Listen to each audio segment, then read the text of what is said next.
Welcome to the Heat Beat Podcast. I'm your host, Giancarlo Navas, and with me today, to the left of my screen here on twitch.tv/MIAHeatBeat, is our statistician and pun master, host of the Dunker Spot podcast on the Basketball News Network. He is Nekias Duncan. Sir, how are you? I am doing well. A little chilly for the people that are looking at the stream. I am currently in my car at the moment. I was chilling in the living room. That's typically where I record my podcast. At my aunt's house right now. And at 8:40ish, they decided, you know what? Let's make some pancakes. Let's get some breakfast for dinner going. So now they're downstairs. My cousin is downstairs, and she is on Roblox / FaceTime with her friends. So it's very loud. So on short notice, I had to come out here. Kind of had to make haste so I could be on time. So I'm just chilling in the front seat right now, recording the podcast. It must be cold. This is unlike a COVID situation in the NBA where the teams are short-staffed, but they got to make it happen. They have to be in uncomfortable positions, and Nekias getting it done. Nekias, I really want people to check out your podcast. I listened to it, the first episode, the Dunker Spot. By the way, A+ name, A+ podcast art. It is incredible.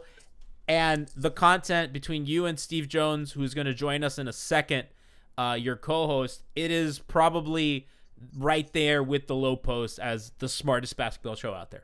Where can people find it? Well, you can find it basically anywhere you get your podcast. Apple, Spotify, Stitcher. It's on Podbean. It's a little bit of delay, I think, getting that on there. It wasn't up like when the pod first launched on Monday morning. I think it got there later on Monday afternoon. So as far as the new episodes, speaking of which, we are recording after this stream, actually. We're going to do some Harden reactions.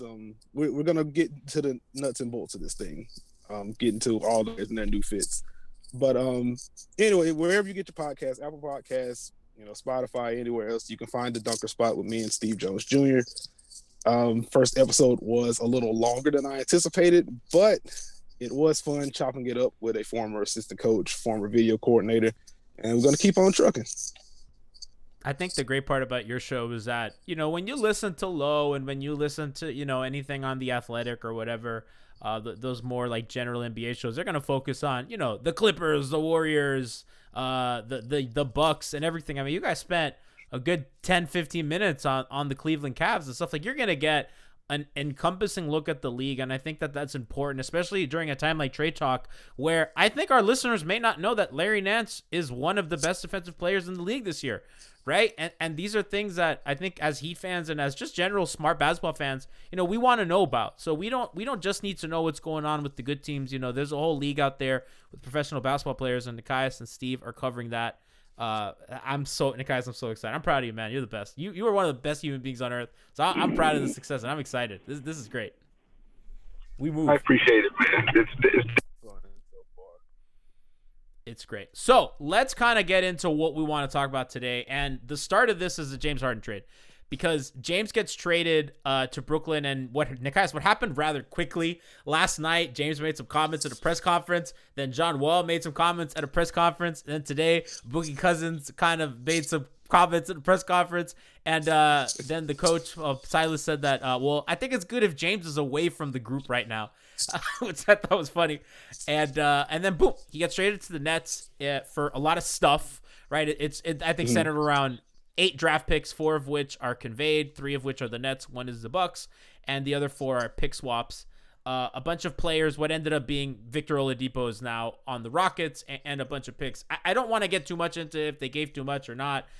I do want to talk about how this affects the Heat, right? So we're looking at a Nets team with those 3 guys. Some of their depth is sacrificed. I have questions about, I think everyone does, about kind of what they're going to do defensively. Are we kind of overstating that?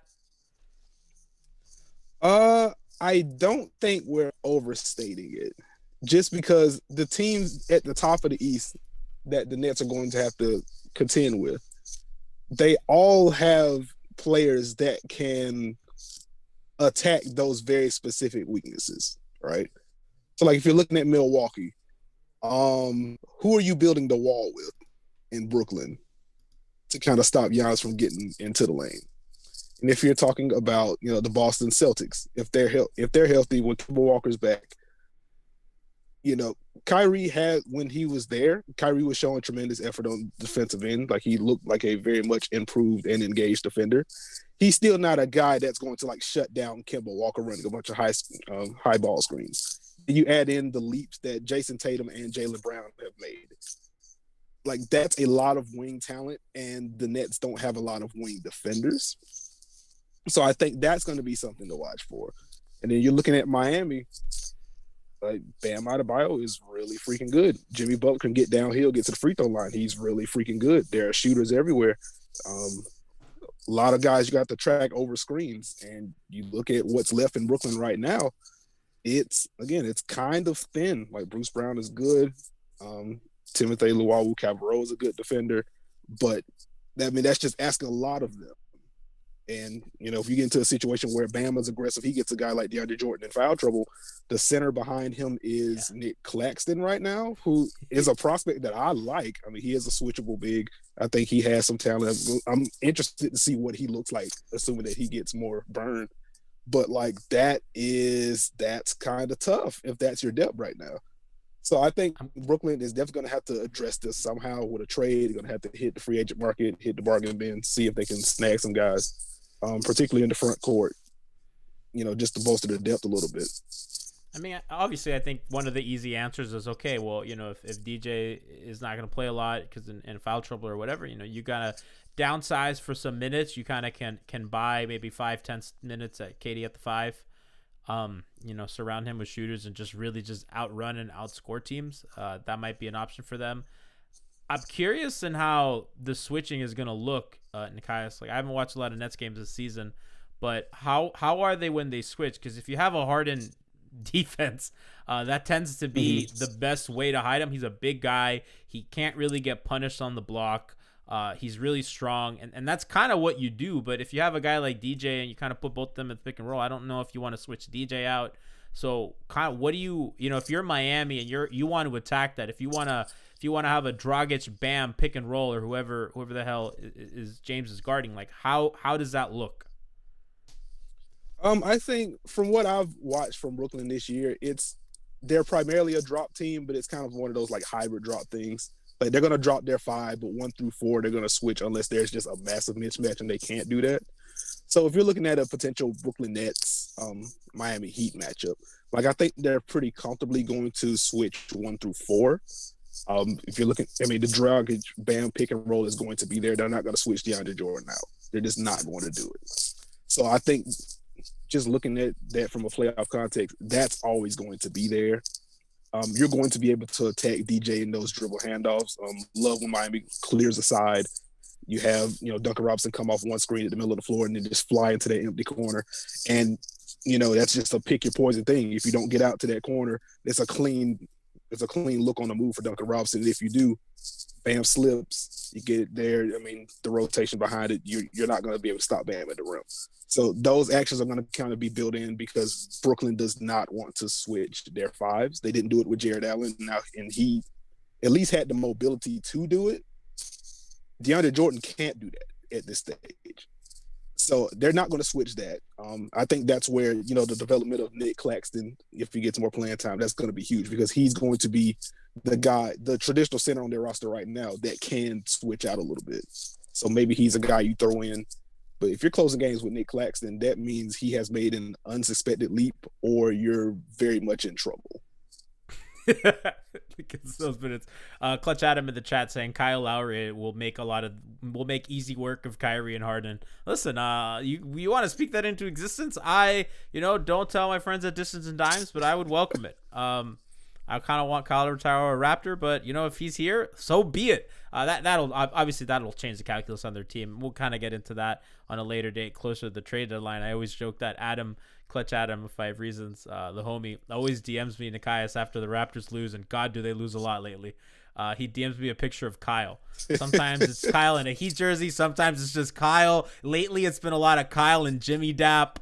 Just kind of letting me know that what's going to be on the table. Guys, something I really have wanted to talk to you about, because we've talked a little bit on the group chat and a little bit on the timeline about this. We've gotten into it a bit on pods, but I think we have more of a sample of Tyler Herro as the lead ball handler. And especially we saw a lot of it last night.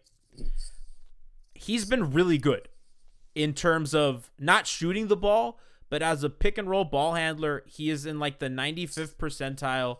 He's scoring, I think, with 1.17 per points per possession, 1.21 points per possession, which is in the 94th percentile. He's shooting really well. He's shooting 60% off those actions. I mean, you saw yesterday. I mean, he was in his bag. He was getting to that step back, right in the paint. He's not, and he was challenging Embiid at the rim. I think as a passer, he's improved a lot. The pull-up mid-range has been really good for him.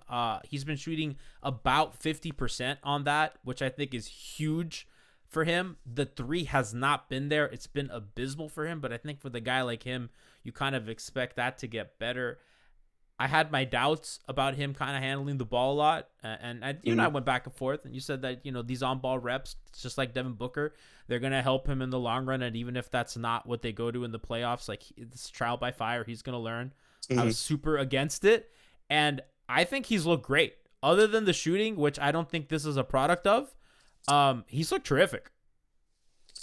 Yeah, he's definitely getting more comfortable. I believe that the very first Milwaukee Bucks game was really a big one for me. I mean, the first game of the season against Orlando, Markelle Fultz just kind of ate his lunch for half the game. That's and then the next game, that's a tough matchup. And get well soon, Markelle. Dude, yeah. But he was playing great. Just throwing the gauntlet early. You get Mark. He was. But early in the season, like it's Markelle Fultz, and then you get Lonzo Ball, and then you get Drew Holiday, and predictably it looked early. When in those possessions where he was getting picked up like 3/4 court or full court, you see the limitations of the handle. Like he doesn't have that much shake. He doesn't have that much explosion. Well, I'm not saying he doesn't have much shake. He generates those looks in a very different way. Like he's I'm not calling him Luka Doncic, but I'm saying with how he wants to win, it's with deceleration, it's with hesitations, it's with solid footwork. Just get a guy leaning. He's creating it that way. He's not dribble guiding like Kyrie, or he's just not blowing, he's not blown by guys off the dribble like a Russell Westbrook or John Wall, something like that. Like he wants to win with deceleration and things of that nature. So when you crowd the dribble, you have to be more creative with the ball. And, that's where you see that he is an off-ball guard that can run some actions more so than him being a primary guy. And that's fine. And that's kind of what we got into early in the season, where you were already done with the point guard experiment. I'm just like, we both agree that point guard is not his natural position, but that's also kind of the point. You want to stretch him thin. You want him to expand his game. You want him to get those reps. So if there's ever a situation to where you need him to pick up the bulk of the ball handling, like now with Bam out, Jimmy out, Goran out, those reps early in the season, they help him get more comfortable handling those workloads. And then you see the game in Philadelphia to where he just completely turns it out, specifically in the second half. And it was funny, and I tweeted about it during that game. It was funny that Tyler was doing the mismatch hunting when normally he's on the other end of that. Yeah. Like he's just calling, I think, Dakota Matthias, I think that's who it was. Really, like every time down, he's like, hey, we're going to get, he's hitting these, he's getting to the rim. I was like, look at Tyler, man. This is so inspirational. This is great. But those reps early in the season helped him. They're going to help him moving forward. Very proud of him. Like, look at him creating. It's great. Look, listen, the baby goat's growing up. We welcome in, as you can see on the bottom of the screen here, on our Twitch page. If you're listening on the podcast, remember to come to twitch.tv/MIA Heatbeat. We do all the pods live, including Hangover Time, our postgame show hosted by Alphonse Sydney. Steve Jones, welcome to the program, sir. Good evening. Can you hear me? We can hear you loud and clear. Listen, you have been a get that we've wanted for a while. We love your work at Miami Heatbeat. We have respected you, and as not only colleagues but friends of Nekias's, we're very happy and excited for the Dunker spot. Incredible first episode. You got to tell Nekias to cool it with the Raptor slander. I mean, he has to be a little nicer, OG. He'll learn. He'll learn when Canada turns on him. It's all right. Yeah, listen, it's gonna happen. It's my main Steve, mission. Chat saying that Nekias looks like he has a taxi cab confession. Oh. The chat slandering you and your. Oh no, Listen, no. Gotta get their jokes in, man. Oh, They gotta get their I'm jokes not gonna in. get slandered for. So that's how it works here. Steve, kind of want to bring you in our conversation. We're talking about Tyler Herro as the lead ball handler for Miami. Kind of cited his numbers. He's like 1.21 points per possession as a pick and roll ball handler. The pull-up three has not been there. Three-point shooting has been awful. But he's really done a lot. And kind of to Nekias' point, like, he can't get separation. He's not that quick and he's not that athletic. He just has tricks. I used to compare him to like Lou Williams, right? Because like it's not like Lou is like a really fast dude, but Lou has a lot in the bag. Kind of wondering, what your take has been on the on-ball experiment of small guard with alligator arms, Tyler Herro. I think it's been going well, especially since he's got a bigger workload. Last year, it was the progression for him, where you saw he would take steps, make better reads, make better plays. I was a little concerned at the start of the season that he was starting to predetermine what he would do in pick and roll, where he would just kind of take one dribble, expect the roll to be open, or, one dribble, think the shot's going to be there, and it's not. That always concerns me from a young guard. But I think he's finding his footing. I think he's getting the opportunity to make those kind of plays. And as long as he continues to set himself up, use screens, he can't afford to not use screens. He's not going to get the reject. So he's going to have to come off and read the defense, see if the defender's back, hit the roll man, find the open shooter. Good things will happen for him. But it's always a concern that as he continues to score, he may get more attention. And when that attention is good for Miami, because it'll open more plays up, but it could take him out of some action. Like, he's a guy that and Nekias we used to talk about this a little bit with Josh Richardson. Josh is a guy that you want to attack a bent defense. You don't really want him bending a defense, right? Like, so if Jimmy's the guy doing this stuff, and they haven't done a lot of like small to wing screens. Like, I would kind of like Miami to do a little bit more of that. I know they run their kind of inverted horn sets, but I kind of want Tyler to come up, kind of screen for Jimmy going downhill. Like, Miami's offense has been weird. It doesn't look good, but some of the shooting hasn't really been there, and you kind of hope that picks up. But I think, and some of the numbers don't bear this out, and I think that Bucks game is kind of weird, and they have a couple weird games in there that in this small sample. But when they have Jimmy at the 4 with shooters, the offense looks good. You get Tyler off ball, moving, cutting, screening. I kind of think that's going to be their offensive recipe. It's been concerning to me, but there are signs of life there. I don't know how you feel, Steve. I feel good about where Miami's going to be. I think they have the benefit of the doubt from me just because of what Spo can create. The question is going to be the lineups. Can they find the right combinations? Especially in a season like this where you don't know when your team is going to be your team and when your team's not, even though Miami somehow finds a way to get 10 times better with half the players. I don't know how they do it every single year. Culture. Yeah. Oh gosh. Hashtag culture. My bad. But I think it's just going to help if you continue to get Duncan Robinson going. I think you have multiple ways you can look at it. You have Bam able to create, Precious able to pick and roll and run dribble handoffs, Kelly able to be big and hit shots, and you can still go small. So I think it's really just finding the right combinations. And I think it's going to take some time there for them to tinker and figure that part out. So they're plus 12 when they play that two big lineup of Kelly and Bam in 112 minutes, offensive 114, defensive 102. I don't know how sustainable that is. So they've been weird because there have been years where the Kelly Bam lineups are really good, and it kind of gets Bam off ball a little bit. They kind of do those 4-5 handoffs, which I love. And guys, you know how much I love a big-to-big handoff. It's my favorite thing. It looks so goofy because, like, Kelly's kind of a goofy look. You know what I mean? He moves a little awkward, but he's a really good shooter. He's a good decision maker. Something I like is that he actually will punish a dude in the post off a switch. Something that we've been about Bam to do. Kelly will take him down there, put him in the blender. And it looks awful every time he does it. Yeah, I mean, yesterday he does like these really long dribbles where he's like going back and forth, like he's doing a weird, like a white person dancing, and then he does like this little spin move and like hits it off glass. And I was like, okay, listen, whatever works. I don't really know. I've said I don't think that that's the answer in the playoffs. I think that's a regular season Band-Aid. Like, I don't know how you get away with playing Kelly and Bam against the Nets, for example, or even against the Bucks or any of these teams that can downsize against them. Like, they need an answer at the 4. And I know you have advocated for Jimmy. I don't like that, especially long term. They need something, because I don't think that lineup, that two big guys, is sustainable for them. If I can, so it can be a segment from the podcast that we dropped on Monday. This kind of gets into my thing with coaches and letting young players explore during the regular season. And like, we're seeing that with Tyler Herro. But to your point about the front court in particular, I don't know why KZ Okpala isn't getting minutes. I don't know why he isn't. Oh boy. Free KZ, thank you. Dude, Nekias, you've seen blue check marks in our group chats make fun of, like, say that I'm crazy.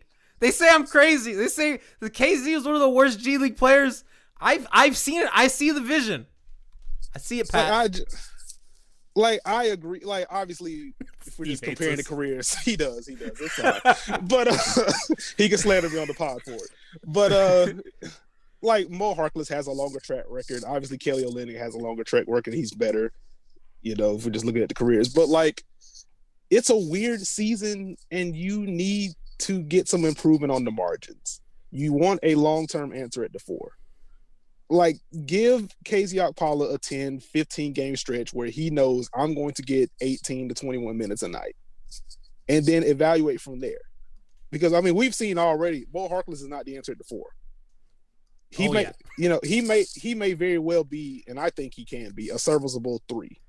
You know, in the games that Jimmy missed, or if you just bring him off the bench as a 3, like 3 is his natural position. But the 4 is just not it for him. He's too small. He's too thin. He's not going to be able to downsize that way. And he isn't shooting enough, and he isn't shooting well enough to kind of punish his team for playing off of him. So from there, you know what you have in Mo Harkless. I say, again, just give it a 10-game stretch. You know, obviously COVID permitting, but, you know, give those reps to KZ Okpala. You know, he is a long athlete, very rangy defender. You know, he's very willing to shoot. I would like to see him be a little bit more willing to drive as well, because I think him getting downhill, that's going to help him build some confidence, get him some easy looks. But like, give him those reps. I mean, we've seen the flashes from him defensively. Saw it a little bit in the regular season last year. We saw some flashes in the preseason, particularly that Toronto game. Like, don't give him the keys, but like, let him try. It's very odd to see him get DMP'd, and then he'd get, you know, a minute and a half at the end of a game that's out of hand, and then it's another DMP, and then it's a random late first quarter, early second quarter appearance. I'm just like, what are we doing with it? What's going on with his minutes? That's the classic Spo. That sounds like a Miami Heat young player. Yes. Right there. It's weirdly just been Tyler, really, because even Bam didn't get a lot in the beginning. Like, Tyler's like one of the few guys, Steve, that they just kind of let like loose early. Yeah, they did. Usually it's a slow burn, and then all of a sudden, bam, they're good. And yeah. So, I mean, I don't mind Okpala. I don't want to get in the middle of all that. I know exactly how that goes. What I would say is I think he will get an opportunity at some point during the season. You have to assume he will. And he will have the chance to play his way in. I think that's bottom line. I think that's what we want. And I know y'all want it. I know y'all wanted that. I'm surprised. Why is everyone so out on Mo Harkless so quick? I'm curious. Would you like to guess what Mo Harkless is shooting from the field this year? 17%? 17%. I got that right? You did. Hey! You did. Steve, I wrote a piece about the Heat power forward situation, and it just turned into kind of a Mo Harkless hit piece as I like watched film and looked at numbers. I was like, oh God. He's played like 95% of his possessions via cleaning the glass at power forward, which obviously, as Nekias like kind of articulated, it's not his position. They just don't really have the infrastructure for him to be good. Sorry. The other you're good. The other thing with him that I think kind of hurts him offensively, and we haven't talked about a lot, you know, the Heat don't really have an offense where they just park a dude in the corner. It's a lot of movement, and I don't think Mo is used to that. And like, the corners are for relocation. Like, Duncan's getting there somehow. Tyler's getting there. They don't have a PJ Tucker guy that's just kind of planted there and waiting for guys to help off of him. And I think for Mo, that's been an issue because sometimes when he's at the 4, he's screening up top. They're running some handoff stuff for him. So I don't think he's in spots that he's used to. And I just think as a function of the offense, and like it's just not a rhythm thing for him. There's definitely a learning curve. So I'd like to see him at least the chance to fail before I completely write him off. Because if he can figure it out, he helps. He can guard multiple positions, potentially make down a 3. So, you might want to keep him in your back pocket. Just throwing it out there. He just hasn't guarded down. Like, Nekias, we talked about this. Like, we at least expected him to be faster than Jay Crowder. Like, Jay was kind of slow-footed, right? Like, Steve, just Jay Crowder and I have a very strange relationship. And now I miss him. I miss him so much. At first, I slandered him. I said he's a mediocre shooter. He's not going to help them. They're going to try to switch with him, and he's just going to get destroyed. Crowder? I did when they got him for like boy. Yeah, and then he went like 6 for 9 in his first game here or something like that, and I heard it from everybody. I didn't get enough of it. Eventually I was right. He did cool off. It just took forever.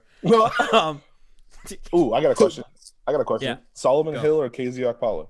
Oh, Solomon Hill. That's my guy. Okay. Solomon Hill, friend of the show. Friend of the show? Okay. Friend of the show. Friend of the show. He came on to talk anime with us. Nice. It was the highlight of my podcasting career. I've never heard him so happy on the podcast. Oh, guys, when Solomon came on, and then he came back because we had him on like in the first round, and I was like, well, Solomon, once you guys make the finals, you got to come back. He's like, yeah, sure. And then they made the finals, and I was like, whoa, good luck. And he hopped on. That's my guy. No, like legit. I was kind of upset that they didn't get to keep him because he's like just a veteran body that I think provides a lot for them. Not a bad shooter. Is smart. Kind of knows their system. Even as a leader, kind of in these times, there's a lot of uncertainty. I think vets help a lot. These rookies are kind of thrust into these situations. I mean, Tyrese Maxey's been great, but I mean, that must be hard when you're not used to that minute load and all of a sudden you're kind of thrust into, oh, well, we're playing 8 guys today. Here are the keys to everything we do. Go out and get them. I think kind of these veteran presence really help out. So like that was a guy that probably like, it doesn't matter in the long scheme of things, but I was really sad when they lost him. And it's not like he got a major payday from Atlanta, so it was kind of odd that they didn't bring him back.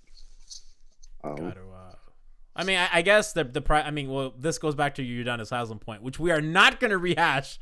Are you sure? Because we don't want Steve. Are you aware of Nekias' Udonis Haslem take? I would love to hear it. Nekias, floor is yours. Udonis Haslem is one of the most important figures in Miami Heat history. Life community leader. Hold on. Nekias is starting with love, so I have a feeling like all right, continue. Udonis Haslem should be a part of the Miami Heat organization as long as he wants to.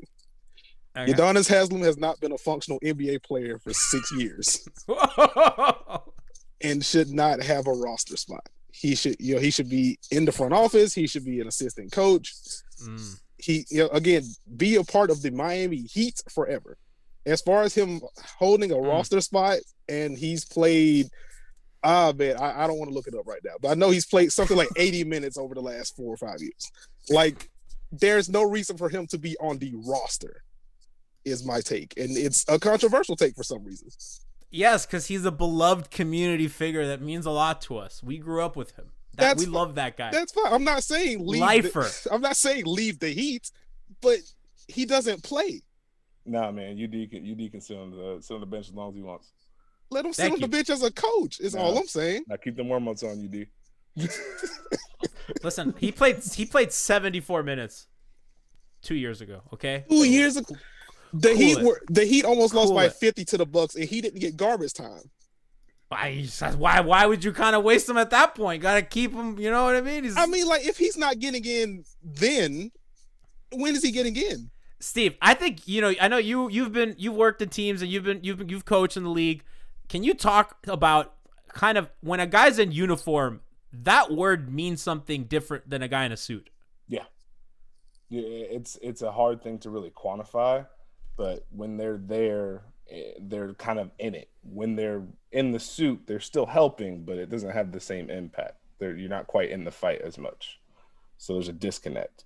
So I just think Udonis Haslem brings ultimate value to that organization. And if he would like to continue to wear the warm-ups and help the squad out, let him do it till he pleases. That dude still Hashtag lives culture, loyalty, heat lifer. It's everything that the organization propagates. How dare you, Nekias? How dare you do this to your constituents? Again, I'm not saying he shouldn't be part of the organization, but like sign someone that could sign a body that could give you something if you need it. Like, especially in a COVID season like this, like I would like to have a functional NBA player over. How about you hold the league accountable and maybe increase the roster spaces? That should also happen. You're doing the single accountability thing. this individual accountability thing on UD. This is just I don't know. I love you, man. Nah, listen, I don't 100% disagree with you, but if UD wants a spot, he's here. But you know, there's something to be said about like having the extra space because the Heat do hit on a lot of diamonds. I mean, Gabe Vincent, for God's sake, was torching the Sixers, which I don't know what the hell happened there. I mean, that was these games have been so crazy. Kind of we're running on time. Kind of want to close a little bit on the defense because we haven't touched on that yet. They haven't switched as much as I would like. They switch sometimes. They drop a lot still. I don't know if that's a function of the regular season or the fact that they don't have a functional four. I don't really know what their answer in the playoffs is going to be because when they play Bam and Olynyk, that's not a switchable lineup for them. They just really don't. And what made them special was Jimmy, Bam, shooters, switch everything, be aggressive, play the passing lanes, really push up. I thought that their guards are very small, and I think that it's tough when there's penetration because Bam's typically out there and there's nobody on the back line. And if that helper's Tyler or that helper's Duncan or even Jimmy for that matter, who's a really good help defender, but that's not the size you want. Kind of like I've made this joke when Giannis turns the corner on the pick and roll and he sees Mo Harkless, he starts laughing, right? Like that's, he's just going to body him over. Like that's not, so I have questions about their defense, Steve. I don't know how fixable it is without a trade. Do you see anything that they're doing that we could take some positives from? It's a difficult thing because they're not a finished product. And even last year, their man-to-man wasn't necessarily their strength all the time. So I think it's kind of one of those things where you have to judge the activity. You have to judge the rotations and see if they can keep the ball in front. It's tough. It's tough. Because it hasn't looked like it should. I'll admit that. They're not as crisp in pick and roll. They're not as crisp into the rotations. But they show flashes of that activity. And you have to hope that starts to sustain as the season builds. And I think it's important for them to display that man-to-man defense so that the zone has more power whenever it comes out the back pocket, So it's just going to take the consistency of getting those guys those reps. And I think that's one of the things where the shortened preseason hurts Miami, because there's not as much time to get those reps in because their defense is predicated on having to rotate, having to show help. But they show flashes. I mean, when they played Milwaukee, it looked pretty great. But it's just sustaining it.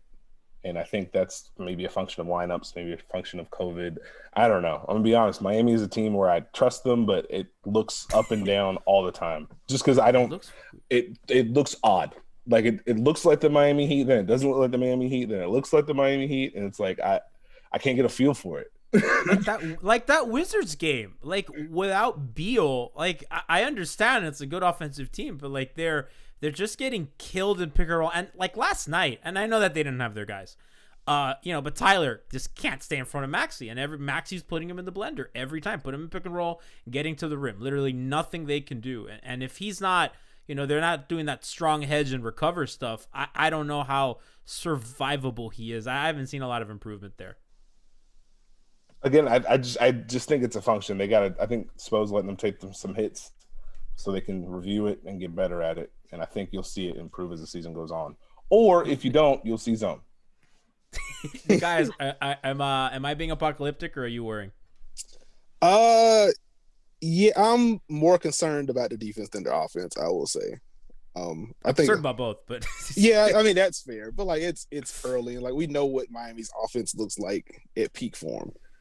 Last year, even at peak form, it wasn't very good until the trade.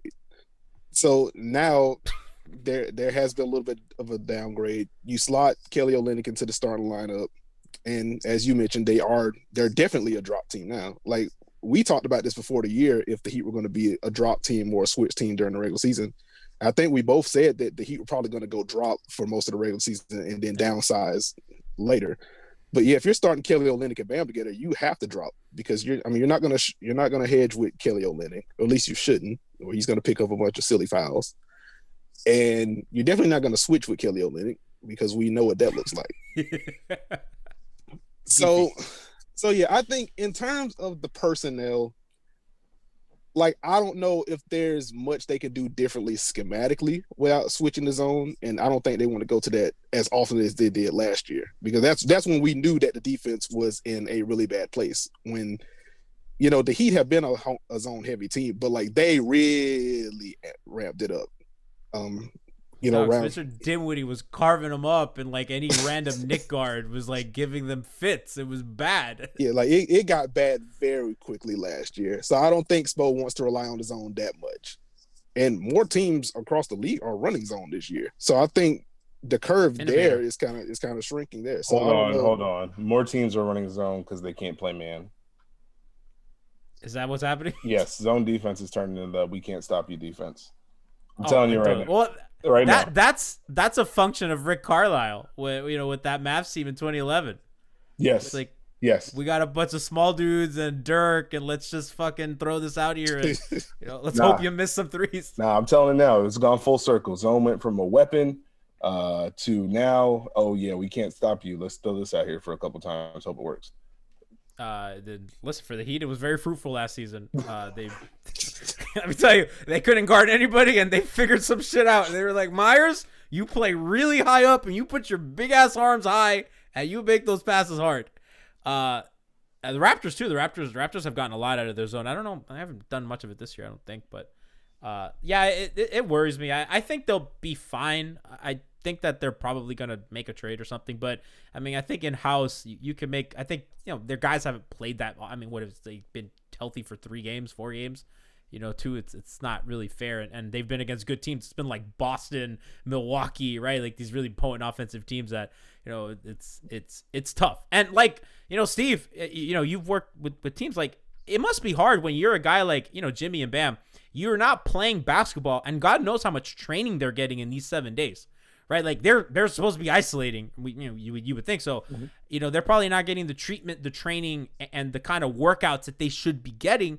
And then they're gonna come back and they're gonna be dropped into a 35-minute professional basketball game against God knows who, the Warriors or whoever the hell they play. Right, like that can't be good. It's tough to get a rhythm when you're having to do that all the time. So it's gonna be. I don't know how these guys come back from those. It's one of the amazing parts about the league. But that scares me. I'll say one more thing about the Miami defense. Unprompted. Let's go. Watch for the dribble penetration. If they can't keep the ball in front, Miami's defense is in trouble. Well, that's been the case. Like their guard, like if Avery's not on the ball, any guard is just doing whatever they want. I mean, it's evidenced by last night and everything. That part concerns me a little bit more than pick and roll, because I think they can figure pick and roll out to a degree. But if they're not able to keep the ball in front and they have to help all the time, it gets ugly. They're doing this thing where they're helping really early from the corners, which I like, but that's gonna burn you. Like there's gonna be games that's just some teams, somebody's gonna hit a bunch of corner. I mean, last night too. I mean, I thought the strategy on Embiid was good until he started hitting the Dirk freaking one-leggers. Sending help early on the paint, sending it quick, sending it early, double, rotate, recover. And give up that 3, and Danny hit 9, and they're like, whatever, that's fine. Joel and Ben are playing bad, and whatever. We know how that ended, but I think they're generally sound. Before we go, I kind of want to get your thoughts on this, because the Duncan Bam handoff has not been the same as it was last year. And part of it is that, Duncan was shooting like 45% from 3 or 42%, like ridiculous volume and ridiculous shooting season. He's still shooting 40%, but it's not the same, right? He went from like a legitimately legendary shooter to a very, very good shooter. And that's going to change some stuff. And I think some teams are kind of sending too off the handoff. And if Bam or whatever big is not slipping early, and if that pass is not coming early, it just kills what they do. And I don't really know how many solutions they have, because then they'll just start doing what I call the revolving door of handoffs, where they pivot into another handoff, and they're doing that until it's 9 on the shot clock, and then Tyler or somebody has to put it up. Like, I don't know how that gets remedied. I don't know if that's a Duncan needs to pass better thing, or if he has to kind of see that coming. Like, what do you think they can do with those? I think a lot of it is just the flow. I think teams are locking on it more and more because they've seen the film. They know what it can do. They know what it opens up. So they know if they take Duncan away, they can figure out the rest. I mean, obviously, you put them in different spots. I think a couple fake handoffs, maybe a fake screen, use gravity to your advantage a couple times, and put that in the back of the team's mind. And I think you'll get your flow back, because what Duncan does is so much of just passing it to Bam and cutting off of it, and in random times where the defense can't catch it. I think if they can get more of that in the flow, they'll be fine. I think the chemistry is still there. It's just, man, if teams are going to start trapping like that, it's tough. I mean, you got to have more. Like, he comment, like Nekias, Duncan was saying in the offseason, like, oh, I'm working on my pull up dribble mid range. And I was like, I mean, yeah, that's nice, but like, can you work on like a slip pass? Like, I feel like that has a little bit more utility than that. It might be mean. I was like, he told Duncan to make a bounce pass. That's hilarious. Just I don't know, like Bam's slipping. Like, can you beat the double? Because like the Raptors were switching that in the bubble, right? So they do that switch, and then Powell or whoever would front, and OG gets on Duncan, and it just blows up their offense. And I know last season their offense like dropped like 10 points when Duncan was off the court, and this year it's not to that degree, but it's still sharp. Like, if he's not firing, and if he's not a huge part of what they do, it just seems like they don't have enough. Yeah, and I think, to Duncan's credit, like, he has improved a little bit as a passer. He does look more comfortable attacking closeouts and attacking those while, if they trap, he passes and then relocates, and then you have another guy running at him. He's able to beat those guys. And I think within that specific context, that's where he's like, I need to add a 1 dribble pull up or a 2 dribble pull up, because you want to mix that in. Like, it's still, I would have to look at his sees at the room, but it feels like every layup that he's taken has been uncontested at this point, just because teams are so worried about him at the 3-point line. If you do get that trap and he slips it or whatever, or if it's just they switch it and then he cuts off of it, nobody can really contest him because he's by himself. So like, he's still doing the work, moving off the ball. The passing is getting there. It's just a matter of, it's kind of unfair to him, but like, he has to get back to shooting 45%, 46% from 3. Like, that's Duncan B. Curry, please. That's kind of what it is, because I think what was a little bit undersold last year is that, I mean, Duncan was incredible, but also he had to be incredible because the Heat do not have an A-list creator. They just don't. Like, Jimmy Butler is a very, very strong B+ as like a number 1 scoring option. And Bam, when he's aggressive, is a strong B+ shot creator. But like, they need Duncan to bend defenses to Curry levels to kind of bend the floor, force rotations, and then you have easier lanes to be attacked. So like, now D3 prospect, and we're like, bend the defense in Curry levels. I mean, it's fucking crazy. It's ridiculous that we're here, and like, we didn't think he was an NBA player a year and a half ago. Like, guys, we made fun of them for playing him in the last game that Dwayne played. We're like, why is Duncan taking all their like Dion's minutes? Like, what the hell's going on here? And then Spo called him one of the best shooters in the world during training camp. I'm just like, well, okay. We made fun of him on the show. We're like, Spo, what are you talking about? And then he does what he did last year. But yeah, I think there's a lot of pressure on Duncan to be one of the 3 or 4 best shooters on the planet in history. Yeah, like, it's kind of unfair to him, but also it's a testament to how good he is. So I do think that's going to work itself out, especially as the team gets healthy and you have more weapons. I don't think teams will be able to trap Duncan as aggressively as we've seen them trap him. So I think once the team gets healthy, you get more chemistry built, you get more offensive flow. I think that's going to come back. I mean, I think the positive was when they started doing that, Tyler just took initiative and he's like, okay, we're going downhill. We'll Duncan, you play off ball and I'm taking it and I'm going to the rim and challenging Embiid and all that stuff. Shout out to the gifted sub. Thanks, Brian M. And we have reached the end. Gentlemen, I want to thank you for making time. You are two of the people that I respect most in this industry. I am looking forward to your podcast every week. I know it drops Mondays. Steve, would you like to let the people know? You guys have a mailbag? How can I get in the mailbag? How can I ask a question? I have things I want to ask Nekias and you. I normally send out, well, I'm saying normally, like the pod's been here for like 3 months or whatever. But I sent out a tweet around noon on Sunday. I'm going to decide if I want to set up an email account for the pod or if I wanted to set up an account for the pod in general on Twitter that people can funnel the questions to. Do both. Do both so we can get cussed out. Oh, all right. Well, there we go. I have Raptor questions. I have Raptor questions for you. I'm excited. Oh God, Steve, I enjoy watching. Kyle Lowry's my favorite basketball player, and it's weird, whatever. But I like watching, and I get slandered here because I run a Heat show and I like Kyle, so everyone gets mad at me. So I have to be I have to like the Raptors in secret. I'm like watching it like on League Pass on a tablet and making sure nobody sees me.